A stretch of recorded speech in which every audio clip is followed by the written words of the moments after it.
ऐसे ही old economy और new economy की थोड़ी सी बात करते हैं। Old economy in India is still the master, which means कि अगर आप हम निफ्टी की, सेंसेक्स की टॉप 10 कंपनीज देखें तो वो ओल्ड इकोनॉमी को बिलोंग करती हैं। वेराज जो डेवलप्ड कंट्रीज जैसे चाइना और यूएस की बात करें तो वहाँ पे टॉप 10 कंपनीज, यूएस की बात करें तो almost 8 companies, 7 companies belong to the new economy. अब ओल्ड इकोनॉमी क्या होता है? Cement sector, automobile, banking, IT, infra, oil, gas, ये सारे ओल्ड इकोनॉमी को करते हैं। न्यू इकोनॉमी में क्या होता है? जैसे कि बिग डेटा, एआई, नेटफ्लिक्स जैसी चीज़ें, अमेजोन जैसी चीज़ें, अमेजोन, माइक्रोसॉफ्ट, एप्पल, ये सारी जैसी चीज़ें, ये सब न्यू इकोनॉमी को बिलोंग करती हैं। इंडिया पॉइंट ऑफ व्यू से आप देखोगे जोमेटो जैसी चीज़ें, ब्लिंकिट जैसी चीज़ें, ओला, उबर जैसी चीज़ें, ये सारी की सारी न्यू इकोनॉमी को बिलोंग करती है। While there is no tip कि आपको कहाँ पे इन्वेस्ट करना चाहिए, but what I am trying to put across is old economy versus new economy में सबसे बड़ा डिफरेंशिएटर और जो हमारे को from a sector point of view से दिखाई देता है is the manufacturing sector. Manufacturing अब सिर्फ और सिर्फ सीमेंट की या ऑटोमोबाइल तक सीमित नहीं रही है। It's going to be a whole new universe as far as the manufacturing is concern. तो आंकड़ों के हिसाब से ये HDFC AMC की स्लाइड से हमने लिया है, जहाँ पे ये माना जाता है कि 2023 से लेकर 2030 तक अगर हम GDP की ग्रोथ रेट देखें तो वो कुछ दुगना हो जाएगा अगले 7 सालों में। बट मैन्युफैक्चरिंग ऑलमोस्ट 3 गुना बढ़ने वाली है, जहाँ पे हम ग्रॉस वैल्यू एडिशन की बात कर रहे हैं मैन्युफैक्चरिंग की। तो कहीं ना कहीं almost 1.5 times faster manufacturing is going to give returns than a normal GDP। हम इसको क्यों सपोर्ट करते हैं इस आर्ग्यूमेंट को? क्योंकि आप देखोगे अगर हम चाइना की से जर्नी को देखें तो कहीं ना कहीं चाइना 1990s में कि कुछ जो एग्रीकल्चर पर डिपेंडेंसी थी चाइना की, वो रिड्यूस होते होते होते अब ऑलमोस्ट 5% रह गई है और सारा का सारा डिपेंडेंसी अब मैन्युफैक्चरिंग पे आ गया है। इंडिया भी कुछ इसी शिफ्ट के लिए तैयार होने वाला है या हो चुका है, जहाँ पे जो मैन्युफैक्चरिंग पे यू कैन से डिपेंडेंसी है वो बढ़ने वाली है और एग्रीकल्चर की डिपेंडेंसी कम होने वाली है इंडियन कॉन्टेक्स्ट में भी। क्यों होने वाली है? आप देखोगे इंडिया की रैंक चाहे लेबर कॉस्ट में, चाहे वर्किंग एज पॉपुलेशन में, चाहे इंग्लिश स्पीकिंग ग्रेजुएट्स में, ऑलमोस्ट नंबर 1 पे है। इस नंबर 1 पे नहीं तो नंबर 2 पे तो है ही है। आईफोन का प्रोडक्शन इंडिया में ऑलमोस्ट आने वाले 2 से 3 साल में टॉप पे होने वाला है। वियतनाम में जैसे आप देख रहे हो सैमसंग ने सबसे बड़ा ऑर्डर वियतनाम को ही दे रखा है, आईफोन का सबसे बड़ा ऑर्डर इंडिया को ही मिलने वाला है। अब जो हम बताने वाले हैं कि न्यू इकोनॉमी में इतने सारे सेक्टर्स आते हैं, हमारे को कभी कभी लगता है कि automobile, health care, IT, cement और 2 4 5 अगर हमने नाम गिनाए और वहीं पे सेक्टर इन्वेस्टिंग हो जाती है। बट ये आज का नया इंडिया है, नया भारत है, जहाँ पे आप ये सारे के सारे आप देख पा रहे हो कितने सारे सेक्टर्स हैं।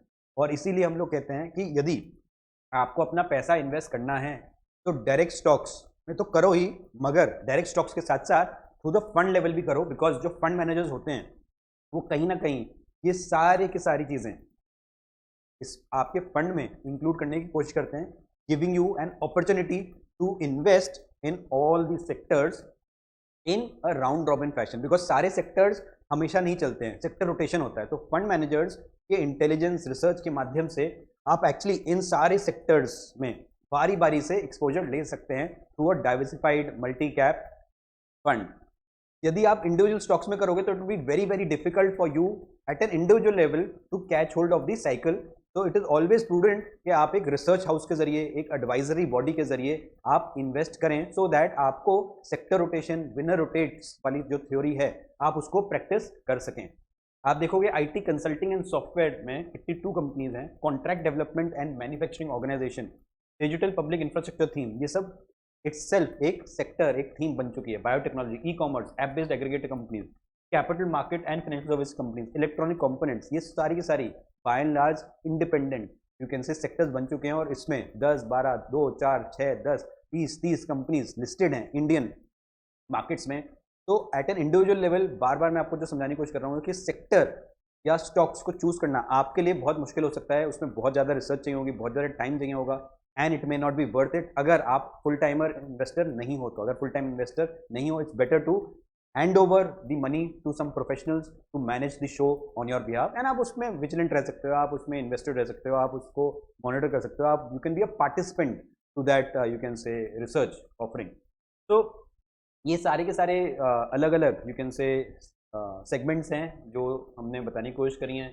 उसके 52 वीक हाई 52 वीक लो, तो चलो जो भी चलता रहेगा, but the whole idea is कि एज अ इन्वेस्टर आपको ये समझ में आना चाहिए is कि मेरे को कहाँ पे अपना पैसा डालना है एंड कौन से जगह मेरे को पैसा डालना है, कौन से सेगमेंट में पैसा डालना है। लुकिंग एट एग्जाम्पल के तौर पे अगर हम अर्निंग्स पर शेयर निफ्टी की देखें तो 2024 में अप्रॉक्सीमेटली 16% का ईपीएस अर्निंग्स पर शेयर जिसे कहते हैं, जो निफ्टी की 50 कंपनीज हैं, अगर हम उनके प्रॉफिट्स देखें, उनकी अर्निंग्स देखें, तो वो कुछ 16% से ग्रो करी हैं ऑल 15 का, अगर हम CAGR रिटर्न एवरेज निकालें, और इंडेक्स ने कुछ 18% का रिटर्न दिया है।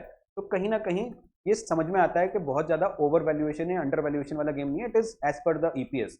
बट यही अगर हम स्मॉल कैप या मिड कैप में देखें तो क्या जो अर्निंग्स पर शेयर है उसी का सेम रिफ्लेक्शन हमारे को स्टॉक प्राइस या उसके इंडेक्स प्राइस में देखने को मिला है? अगर हाँ तो कोई लफड़ा नहीं है, but if there is a marginal और there is a huge difference, then there is a point of worrying and that is where you need to shift to this index fund और shift between these index fund. Typically आप देखोगे ये सारे के सारे जो मैंने आपको बताए, ये सारे इतने सारे ग्रोथ सेक्टर्स हैं, NBFC, EMS, electronic manufacturing services, real estate, staffing, consumer durables, utilities, retail, insurance, bank, health care. Low growth sectors में logistics, capital goods, NBFCs, automobile, technology, banks, consumer, metals, infrastructure आते हैं। तो de growth sectors में for the moment ये chemical, specialty, media, oil and gas, cement, others, telecom. तो what I am trying to put across is sectors rotate. यही वाली चीज़ ऊपर भी जा सकती है, यही वाली चीज़ नीचे भी आ सकती है, और यदि आपका पैसा अभी इसमें लगा हुआ है तो कहीं ना कहीं आपके पोर्टफोलियो में आपको भी एक अंडर परफॉर्मेंस दिखाई दे रही होगी, और उसी के लिए आपको ये वाली चीज़ समझना बहुत ज़रूरी है कि एक एक्सटर्नल कंडीशन होती है और एक इंटरनल कंडीशन होती है। जैसे एक मैक्रो और एक माइक्रो होती है। माइक्रो मतलब इंडिविजुअल लेवल पे, मैक्रो मतलब गवर्नमेंट लेवल पे, इंस्टीट्यूशन लेवल पे। एक्सटर्नल मतलब आप जिसको कंट्रोल नहीं कर सकते हो, अगर कुछ जियोपॉलिटिकल टेंशन चल रही है, कुछ पॉलिसी चेंज हो रही है, those are external conditions. Internal जो आपके हाथ में होता है, आपकी आमदनी, आपका खर्चा। तो ये दो टाइप के इन्वायरमेंट से आप जूझ रहे होते हो। आपको जब इन्वेस्ट करते हो आपको दो तीन चार चीज़ें आपको देखनी चाहिए। Some of the factors like sentiment क्या चल रहा है, तो इंडिया में प्रेजेंटली सेंटिमेंट इज गुड, माहौल सही चल रहा है। लिक्विडिटी कोई प्रॉब्लम नहीं है। Fundamentals are okay for the Indian markets. थोड़ी बहुत प्रॉफिट साइकिल में थोड़ी सी यू कैन से देरी चल रही है या थोड़ा सा हॉल्ट आ गया है, तो वहाँ पे थोड़े फंडामेंटल बिगड़े हुए हैं, otherwise all looks good. Other than that stable government है, राइजिंग इकोनॉमी है, स्ट्रॉन्ग बैलेंस शीट्स हैं, तो उसमें कोई दिक्कत नहीं है। फाइनेंशियल सेविंग्स, फाइनेंशियलाइजेशन हो रही है। Indians have become very very smart to shift their money from bank FDs to a smarter way of investing and saving. So वहाँ पे भी कोई दिक्कत नहीं आ रही है। आंकड़ों का माना जाए तो जेन जी उन लोगों को कहते हैं जो 1997 से 2012 के बीच में बॉर्न हुए हैं, और मिलेनियंस हैं जो 1981 से 1996 से बॉर्न हुए हैं। I fall under this category millennials. Gen Z के लिए कहा जाता है कि $2 ट्रिलियन वो खर्च करेंगे बाय 2035। यदि खर्च करेंगे तो किसको बेनिफिट होगा? इकोनॉमी को बेनिफिट होगा। इकोनॉमी को बेनिफिट होगा तो कहीं ना कहीं स्टॉक मार्केट भी ऊपर भागेगी, और वहीं पे ही अपॉर्चुनिटी है। आप देखोगे ये 5 फैक्टर्स है: monsoon, manufacturing, employment, demand and interest rate. Monsoon was good, manufacturing I just showed you और आई जस्ट मेंशन के इतने सारे सेक्टर्स हैं। It's not only about cement और automobile, now electronic manufacturing services भी आ चुकी हैं। एम्प्लॉयमेंट में कोई दिक्कत नहीं है, क्योंकि अगर मैन्युफैक्चरिंग अच्छा चल रहा है तो एम्प्लॉयमेंट भी अच्छा चलेगा। डिमांड में कोई दिक्कत नहीं है। ओनली अभी जो साइकिल जो इंटरेस्ट रेट की है वो थोड़ा सा डिलेड चल रहा है। जैसे ही इंटरेस्ट रेट की साइकिल नीचे आएगी तो कहीं ना कहीं इंडिया की ग्रोथ स्टोरी वापस से ट्रैक में आ जाएगी, एंड जो FIS का पैसा जो यहाँ से निकला है, लिक्विडिटी बढ़ने के बाद FIS का इनफ्लो वापस आ जाना चाहिए। तो एज एन इन्वेस्टर आपको ये म्यूचुअल फंड्स की एक स्लाइड है जहाँ पे ये बताने की कोशिश करिए कि कौन कौन से इक्विटी ओरिएंटेड स्कीम्स होते हैं, कौन से हाइब्रिड स्कीम्स होते हैं, कौन से सोल्यूशन ओरिएंटेड होते हैं। तो ये सारा का सारा चीज़ें आपके स्क्रीन के सामने है। Multi cap, large cap, mid cap, small cap, dividend, value, focus, sectoral, flexi cap, ऐसे ही हाइब्रिड स्कीम्स में बहुत सारे आते हैं। Conservative, balance, dynamic, multi asset, arbitrage, equity savings. Solution oriented में retirement fund, children plan, the bestest category I can tell you to invest in current times. At the same time अगर आप confuse हो कि आपको करना क्या है, तो आप ऑब्वियसली ये दिए गए नंबर्स पे तो संपर्क कर ही सकते हो। हमारे जनरली डिस्क्रिप्शन बॉक्स में एक लिंक भी दिया जाता है, कैलेंडर लिंक, आप वहाँ से हमारे साथ एक कॉल भी शेड्यूल कर सकते हो। तो ऐसे वाले माहौल में जो कि अगले 3, 6, 9, 12 महीने में हमारे को काइंड ऑफ, अगर हम EPS की प्रोजेक्शंस करें, अर्निंग्स पर शेयर की प्रोजेक्शंस करें, ओवरऑल ग्रोथ ट्रैजेक्टरी की प्रोजेक्शंस करें, तो 15% के आसपास की ग्रोथ नजर आती है। But may be we are stuck in a time correction phase. तो STP, systematic transfer plan, can be one of the bestest solution, जहाँ पे एक लमसम मनी आप एक डेट बेस्ड इंस्ट्रूमेंट में डाल देते हो, जो कि आपको लगभग 7, 8, 9, 10% का रिटर्न भी दे सकता है. लुकिंग एट द लास्ट 1 या 2 years of history, long duration funds are giving beautiful returns, approximately 11% के आसपास मिल रहा है. तो आपने वहाँ से पैसा एक लमसम पैसा डाला और धीरे धीरे 3 महीने, 6 महीने, 9 महीने, 12 महीने, जो भी आपको लगता है कि ये इकोनॉमिक साइकिल डिले करेगी, इंटरेस्ट रेट डिले करेगा, जियो पॉलिटिकल टेंशन हैं, यूएस का इलेक्शन जब खत्म हुआ है तो अभी ट्रंप जनवरी में पॉलिसी रिफॉर्म्स करेगा, चाइना ट्रेड वॉर चल रहा है, बहुत सारी चीज़ें हो सकती हैं जो आपके दिमाग में चल रही हैं. तो उसके हिसाब से आप अपना टेन्योर 3, 6, 9, 12 महीने आप कर सकते हो from fund A to fund B. Fund A is generally a debt based fund, fund B is generally a equity based और हाइब्रिड बेस्ड फंड. आप उसमें ट्रांसफर प्लान कर सकते हो.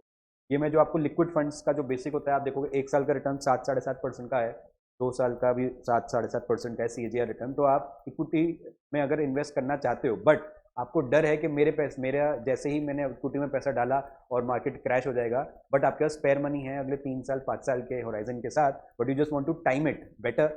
So this is the solution where you put your money in a liquid fund or then as a lump sum and then do a transfer plan, systematic transfer plan from liquid funds to equity based or hybrid based funds depending on your risk profile and time horizon, and shift it completely in the next 3, 6, 9, 12 months. उससे ज़्यादा करोगे तो कहीं ना कहीं value खत्म हो जाएगी. अब आप देखोगे जब हम इक्विटी बेस्ड फंड कहते हैं, फ्लेक्सी कैप फंड है, अगर आप देखोगे इसमें कोई दिक्कत नहीं है. आप जितने भी चाहे large cap, mid cap, small cap के आप नाम देखोगे, ये सब ऐसे नाम हैं जो कि हम अपने रोज के दिनचर्या में इन सबकी प्रोडक्ट एंड सर्विसेज यूज करते हैं. तो चाहे रिसेशन आए, चाहे इंटरेस्ट रेट्स बढ़े घटे, ये सारी कंपनीज अपना जो अर्निंग्स पर शेयर, अपना प्रॉफिट तो निकाल ही लेंगी, और उसी विश्वास के साथ आपको भी अपना पैसा STP के जरिए एक डेट फंड्स में पैसा डाल के धीरे धीरे धीरे एक फ्लेक्सी कैप जैसे फंड में आपको डाल देना चाहिए. ये कौन सा फ्लेक्सी कैप फंड है वो प्रॉब्ली हम 1-to-1 मीटिंग में डिस्कस कर सकते हैं, and you can contact us on a 1-to-1 basis given on ये दिए गए नंबर्स पे आप संपर्क कर सकते हो. प्लस हम लोग जनरली एक लिंक, कैलेंडरी का लिंक डिस्क्रिप्शन बॉक्स में डाल देते हैं, आप वहाँ पे भी आप हमारे साथ 1-to-1 एक स्ट्रेटेजी कॉल गूगल मीट पे डिस्कस कर सकते हो, नॉन ऑब्लिगेटरी मीटिंग होती है. So my friends, the question to all of you is, are you ready for the $10 trillion economy? तो दो टाइप के भारत हम देखने को मिल रहा है. वन इज नया भारत एंड दूसरा इज पुराना भारत, जिसके लिए हम जाने जाते हैं, which is known for its rich culture and tradition, जो कि हम ऑलरेडी उसके लिए प्राउड हैं. प्लस दूसरा इज नया वाला Bharat which is known for its fastest growing economy. तो द चॉइस इज योर्स कि आप कौन से वाले भारत में इन्वेस्ट करना चाहते हो. पुराना वाला भारत इज FD, नया वाला भारत इज इक्विटी. तो the choice is yours, but कौन सा इक्विटी आपको सजेस्ट, आपको सोच के, आपको समझ के, आपको बहुत धैर्य से आपको इन्वेस्ट करना है. उसके तरीके कुछ हम बताते रहते हैं अपने वीडियोस के माध्यम से. यदि आपको ये सारा चीज़ें अच्छी लगती हैं तो हमारे वीडियोस को लाइक शेयर ज़रूर करिएगा, ज़्यादा से ज़्यादा लोगों को इन्फॉर्म करें. यदि आपने हमारा चैनल सब्सक्राइब नहीं करा है, do hit the subscribe button now. Till then, जय हिंद.